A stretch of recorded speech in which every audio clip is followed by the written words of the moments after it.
Gil asked me about 2 minutes ago, he said, have you changed your speech since you've heard all the other presenters and inductees? And I said, yeah, about 6 times.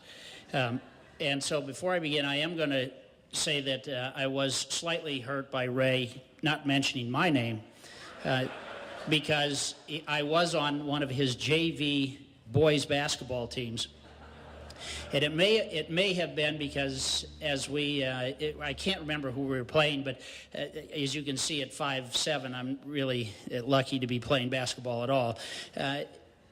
I went across the lane and actually shot a hook shot.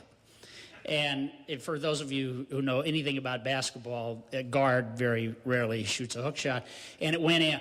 And for those of you who know Ray Brown, you'll appreciate this remark. After the game, Mr. Brown came over and he said, "What was that?" And I said, well, it just felt like that's what I needed to do. And he just looked at me and he said, "It's a good thing it went in." Our brother Mark passed away 7 years ago in January of 2006, just 2 days shy of his 47th birthday. And he was the youngest of 4 boys in our family, and the last one to come to Williston. In fact, he was the only one here, the only one who came to Williston and was here by himself. Gary, Gil, and I overlapped each other, and Mark was here for 4 years by himself.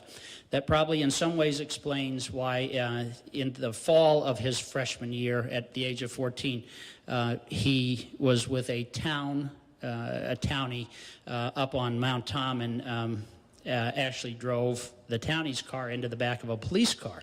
And so my dad sent me here to go to court with Mark, and that was Mark's start.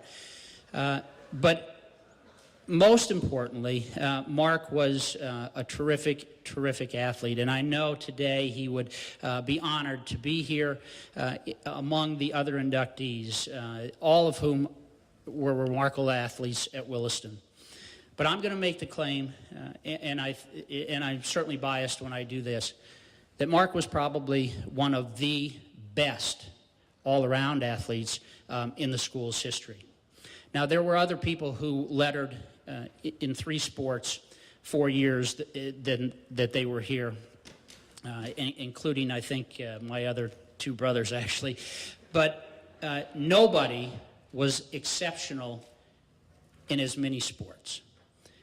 Ray mentioned that Mark was the school's first-team All-American soccer player in the fall of 1975.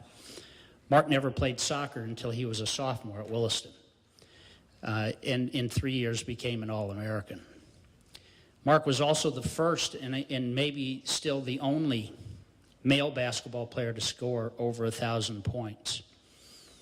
And Mark was the only one, I think, who Mr. Carpenter would have dared put out on the mound at 14 years old against the Williams freshmen and beat them. Mark went on to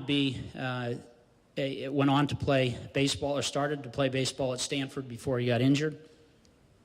He also played in the fledgling beginnings of the MLS for the Tampa Bay Rowdies, and he had a tryout with the Pittsburgh Pirates. So somebody at that age had the possibility of playing 2 professional sports. He loved